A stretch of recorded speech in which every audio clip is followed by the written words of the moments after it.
Hello students, कैसे हैं आप लोग। स्वागत है आपका ETP Sharda super learning platform में। अब बच्चों, आज अपन जो बात करने वाले हैं इस सेशन में वो बहुत ही हर एक 90% बच्चों का डाउट रहता है। सर, हम टॉपिक पूरा पढ़ लेते हैं पर हमारे क्वेश्चंस नहीं बनते, ये क्वेश्चन क्लिक नहीं करता है।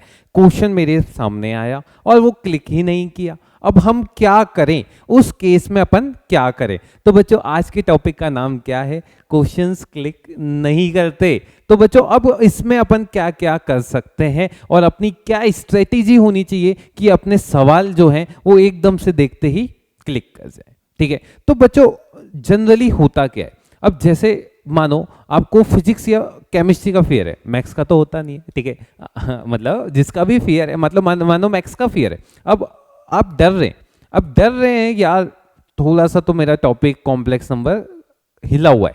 अब सवाल जब आता है ना, तो आपके दिमाग में पहले ही चल रहा है, यार डर लग रहा है आपको। ठीक है क्या? अब सिचुएशन समझिए, सवाल आ रहा है, आप डर रहे हैं। अब यहाँ पे क्या होगा, यहाँ पे ये होगा, जब सवाल आएगा ना आप उसको सोच ही नहीं पाएंगे।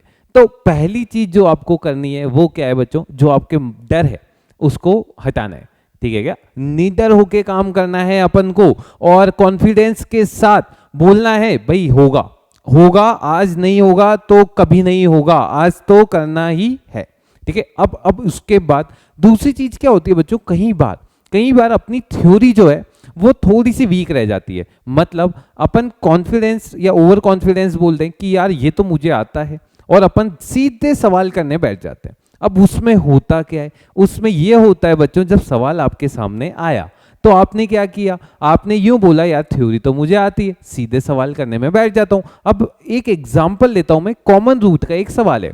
अब उसमें अपन को बहुत सारे मेथड्स होते हैं, अपन ने ये सीखा हुआ है कॉमन रूट है तो भाई वो बनाओ, फॉर्मूला लगाओ, सॉल्व करो। अब उसमें होता क्या है कि यार अगर सवाल उससे नहीं हुआ तो फिर, तो क्योंकि थ्योरी में तो अपन को 4-5 मेथड पढ़ाए जाते हैं, तो फिर अपन क्या कर सकते हैं, थ्योरी को अच्छे से रिवाइज भी कर सकते हैं। तो भाई स्ट्रेटेजी में दूसरा पॉइंट क्या आ जाता है कि भाई आप आपकी थ्योरी को अच्छे से रिवाइज करें, उसके बाद ही सवाल सॉल्व करने बैठे। तीसरी चीज, अब जैसे कोई भी टॉपिक है, अब उसकी अगर मैं बात करूं, अपन ने उसकी थ्योरी भी अच्छे से कर ली। अब सर फिर भी कॉन्फिडेंस नहीं आ रहा है, सर मैंने तो पूरे थ्योरी भी पढ़ लिए। कोई टेंशन की बात नहीं है। मानो तुम्हें लग रहा है कि यार अगर हमारी थ्योरी अभी इतनी अच्छे से नहीं हुई है कि भाई सवाल बनने शुरू हो गए, या मैं उसको चैप्टर को उठा ही नहीं पा रहा हूं, इसके क्वाड्रेटिक के सवाल लगा ही नहीं पा रहा हूं, सर्कल के सवाल लगा ही नहीं पा रहा हूं, तो फिर मैं क्या करूंगा सर? तो एक काम आप कर सकते हैं, ये कारगर साबित होगा आपकी प्रिपरेशन में। क्या कि यार, एक मैंने पिछला जो आपका सेशन लिया था जिसमें मैंने बोला था कि इंपॉर्टेंट बुक्स फॉर जेई है ना, उसको बहुत प्यार मिला था आपकी तरफ से। आप उसमें देखिएगा तो आप क्या कर सकते हैं, एक स्टैंडर्ड बुक उठा सकते हैं। ठीक है क्या? अब है ना भाई, आप ऐसा ना ऊंचक ऊंचक के ले भाई मैं तो एडवांस की सीधे नहीं, अपन को पहले बेसिक बनाना है उस चैप्टर का। जब तक आपका चैप्टर का बेसिक नहीं बनेगा तब तक आप उस चैप्टर में महारत हासिल नहीं कर सकते। तो बच्चों, बेसिक बनाने के लिए आप क्या कर सकते हैं, स्टैंडर्ड बुक को उठाएं। मैंने आपको बताया किस किस बुक में थ्योरी होती है, आप उन बुक्स को उठाएं। ठीक है क्या? और आप चालू करें जैसे अपन पहले पढ़ते थे बचपन में, है ना, वहां अपने पास क्या ईगो नहीं होता था। अभी क्या ईगो आ गया बच्चों में, 11th-12th में आ गया, 9th-10th में आ गया, ईगो आ गया, यार मेरे से सवाल नहीं हो। अरे ठीक है ना यार, अपन को सीखना है, दिस इज लर्निंग प्रोसेस। तो अपन क्या करेंगे भाई, बुक्स उठाएंगे, एक जो स्टैंडर्ड बुक है वो उठाओ। अब मानो आज आपको पढ़ना है कोनिक सेक्शन, अब कोनिक सेक्शन का स्टार्टिंग उसका पढ़ो, तुम मार्क करते जाओ। अब यहाँ पे आप देख सकते हैं भाई, लोगों बहुत बच्चों का यहाँ पे इस पे ध्यान गया, क्यों? क्योंकि यहाँ पे मैंने क्या कर रखा है, कुछ अलग कर रखा है।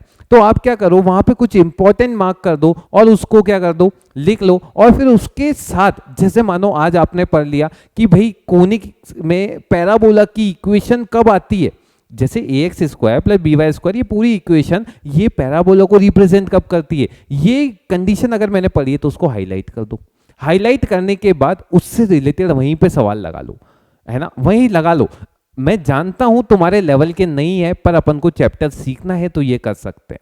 ये कारगर साबित होता है और बहुत बच्चों को हेल्प भी मिली है। ठीक है क्या? हो सकता है तुम्हारे कोचिंग की शीट थोड़ी सी डिफिकल्ट हो, तो नहीं आ रही तो ठीक है यार, अब इंसान ही तो है भाई, अगर नहीं आ रहा सवाल इसका मतलब ये थोड़ी ना जान ले लोगे बच्चों की, तो ऐसा नहीं। अपन क्या करेंगे, वो चैप्टर का पहला बेसिक कंप्लीट कर देंगे। अब फिर यार बेसिक कर लिया, मैंने क्या किया, उस चैप्टर को पूरा अच्छे से बिल्ड कर लिया। अब उसके पीछे उसके एडवांस अच्छे प्रॉब्लम्स भी होते हैं, वो भी लगा लिए। चलो ठीक है सर, फिर क्या करें, फिर आप अपनी शीट्स पे आ सकते हैं। फिर शीट पे जब आओगे ना, तब तुम देखोगे यार तुमसे सवाल बनने शुरू हो जाएंगे, ठीक है क्या। और सवाल कैसे सॉल्व करना है इसके ऊपर भी अपन ने बात करी हुई है, तो वहां भी आप देख सकते हैं कि भाई कैसे अपन सवाल को अटेम्प्ट करें, कैसे अपन इसको सॉल्व करें, क्या मैं सोचूं कि ये सवाल यहाँ पे सॉल्व।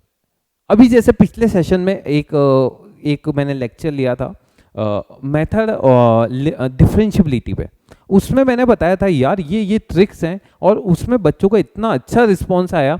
तब मुझे पता चला कि यार होता क्या है कि बच्चा भी सॉल्व करता है, पर कई बार क्या होता है उसके मेथड्स बहुत ज़्यादा लेंदी हो जाते हैं, उसकी वजह से वो फ्रस्ट्रेट हो जाता है।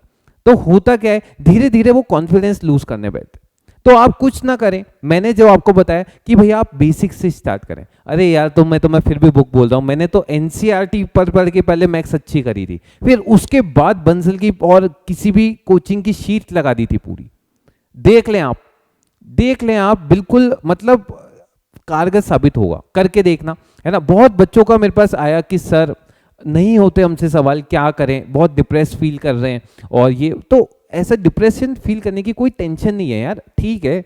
सवाल नहीं बन रहे उसकी अपन बात कर सकते हैं। और अपन ने क्या किया कि भाई अपन ने बुक पूरी की पूरी लगा ली, और जब लगाई तो मैंने देखा कि यार मेरे तो कंसेप्ट पहले बन चुके हैं। अब जैसे ही सवाल आया, जैसे एक सवाल मैं आपके लिए लिखता हूं, y इज इक्वल्स टू ये x स्क्वायर माइनस 1, ये लिख दिया, और साथ में मैंने कितना लिख दिया, साइन पाई एक्स, और इसको क्या कर दिया, मल्टीप्लाई में लिख दिया। अब मैंने आपसे पूछा कि यार मुझे बताओ इसमें कौन कौन से पॉइंट पे ये जो फंक्शन है नॉन डिफरेंशिएबल है, ठीक है क्या। अब बच्चे क्या करते हैं, इसको भाई मॉड देखते ही उचक पड़ते हैं कि सर ये तो 1 और -1 पे नॉन डिफरेंशिएबल है, पर ये गलत है। क्यों, अरे यार 1 और -1 पे ये 0 हो रहा है। अब ये अगर मैंने थ्योरी पढ़ी है और अच्छे से किसी अच्छी बुक से मैंने पूरी पढ़ी हुई है, वो पूरा कवर कर रहा है, ठीक है। तो मुझे क्या पता चला, यार मेरे कंसेप्ट बिल्ड हो चुके हैं, और जब बिल्ड हो चुके हैं मेरे सवाल मतलब कंसेप्ट, तो फिर सवाल अपने आप लगना शुरू हो जाएगा। मैं देखते ही बोल दूंगा सर ये तो डिफरेंशिएबल है, ठीक है क्या। तो मतलब आप स्टार्टिंग कहां से करें, ईगो पहले थोड़ा साइड में रखना। ईगो थोड़ा सा क्या होता है बच्चों, दुख देता है, हर एक में होता है, मैं मानता हूं, पर अपना थोड़ा सा साइड रखें सीखते वक्त। फिर उसके बाद अपन क्या करेंगे, पूरी बुक अपन सॉल्व कर सकते हैं, और फिर देखो थोड़ा टाइम लगेगा पर तुम्हारा चैप्टर बिल्ड हो जाएगा, ठीक है क्या। अब सवाल लग ही नहीं रहे तो अपन क्या कर सकते हैं, तो यहाँ पे आप क्या कर सकते हैं, एक अच्छी सी बुक लें और उसको पूरे अच्छे से सॉल्व करें, ठीक है। फिर भी कोई दिक्कत आती है तो आपके लिए हम एटीपी टीम हमेशा के लिए आपके लिए मौजूद है। आप बिल्कुल कमेंट बॉक्स में लिखें आपकी जो भी प्रॉब्लम है, जो भी क्वेरी है कि सर ये प्रॉब्लम हमें आ रही है। अगर आपका समाधान नहीं हो तो फिर हम, ठीक है क्या, आपके हर एक प्रॉब्लम का सॉल्यूशन यहाँ पे आपके पास मौजूद होगा, ठीक है। और बच्चों एक और अनाउंसमेंट कि यार फिर भी अपन को प्रॉब्लम सॉल्विंग में दिक्कत आ रही है कि मैं समझ नहीं पा रहा हूँ, तो हमारे लिए क्या क्या ऑप्शंस अवेलेबल है। तो यहाँ पे बच्चों ये वाला जो चीज़ है वॉरियर एंड एकलव्य, इसमें आप एनरोल कर सकते हैं। इसके बेनिफिट्स बहुत सारे हैं कि हमारी थ्योरी 0 से चालू करवाई जा रही है और अप टू 100% करवाई जा रही है, और प्रॉब्लम सॉल्विंग भी इसमें अपने पास मौजूद है, डाउट सॉल्विंग, सब चीज़ें इसके अंदर आपके पास मौजूद है। ये कंप्लीट पैकेज परफेक्ट आपके लिए मटेरियल है अगर आपके कंसेप्ट भी आपको बिल्ड करने हैं। और ये दूसरा बैच कौन सा है बच्चों, अभिमन्यु। मानो आपके कंसेप्ट बिल्कुल क्लियर हैं, ठीक है क्या, आपके कंसेप्ट बिल्कुल क्लियर हैं, और फिर अपन चाहते हैं यार मेरी प्रॉब्लम बहुत अच्छी तरह से सॉल्व हो, मतलब जैसे एमओडी है, इसके मुझे बहुत अच्छे वैरायटी ऑफ क्वेश्चंस मिल जाए, तो फिर आप अभिमन्यु बैच में एनरोल कर सकते हैं। यहाँ धड़ाधड़ सवाल आपके पास आएंगे और इतने खतरनाक तरीके से आएंगे, और आप इतने खतरनाक तरीके से सॉल्व करोगे ना, मज़ा आ जाएगा, ठीक है क्या भाई, मज़ा आ जाएगा। तो यहाँ पे अभिमन्यु बैच में भी आप एनरोल कर सकते हैं। ये बिल्कुल स्टार्टिंग हो चुके हैं एनरोलमेंट, और आप बिल्कुल इसमें एनरोल कर सकते हैं। वहाँ पे अपनी मुलाकात होगी। तो ऐसे ही हंसते रहिए, मुस्कुराते रहिए, है ना, अच्छे लगते हो तुम लोग मुस्कुराते हुए। तो मिलते हैं अपन अपने नेक्स्ट सेशन में। आप बिल्कुल बताइएगा, आपको जिस भी चीज़ में प्रॉब्लम आ रही है हम बिल्कुल उसके लिए आपके लिए मौजूद होंगे, ठीक है। तो ऑल द बेस्ट, ऐसे ही मुस्कुराते रहिए, स्टे पॉजिटिव, स्टे मोटिवेटेड, ठीक है। चलो, जय हिंद।